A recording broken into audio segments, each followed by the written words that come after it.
Welcome to another edition of The Baseline. I'm Nick McCarville, and this year at the Australian Open, we're crunching the numbers like never before. We saw Novak Djokovic go down and upset today. Dr. Marco Reed, what do the numbers say about that upset loss?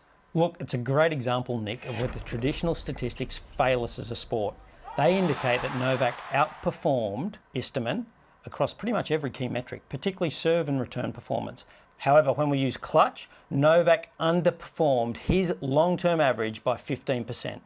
So with Novak Djokovic out of the tournament, Andy Murray really becomes the favorite, and we know him as one of the hardest workers in tennis, but can we dig a little bit deeper on work rate historically? Yeah, look, between the years 2014 to 2016, the last three Australian Opens, Andy Murray's had a baseline of 300 units of work per shot, really distinguishing himself from the pack. Oh, stunning winner. Okay, but you've got a couple surprises in the work rate category too, right? Yeah, absolutely. Again, over the last three Australian Opens, Milos Raonic has had a 50% increase in his work rate per shot.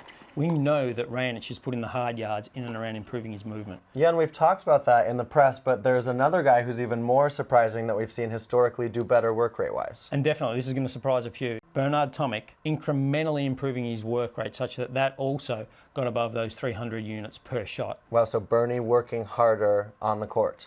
Yeah, that's not to say that there's not room for improvement, but we're seeing him edge up towards those levels. So when I look or think about work rate, I'm going to always go to that stat number of meters run or distance run in a match, but it's more than that, isn't it? Yeah, look, we all gravitate there, don't we? Because it's publicly available.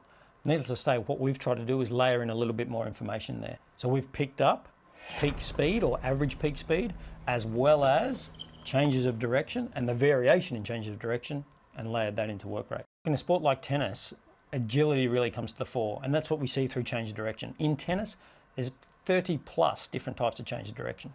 Wow, okay, so let's break those down. What are we looking at as far as change of direction, and who does said changes of direction well? Look, in essence, if we pick out three of those that are pretty common, we've got a lateral movement and then followed by a forward movement. Again, someone like an Andy Murray is really proficient in that area.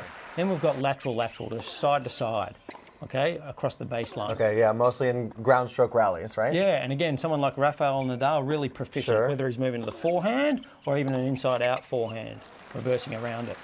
Spaniards typically perform that type of movement really well. Got it. And thirdly, it's the guys that get pulled out wide, right? When you're out in that doubles alley trying to stay in a rally. Yeah, again, that's a sideways movement. That's a lateral movement, but you're really extending. We call that end-range movement.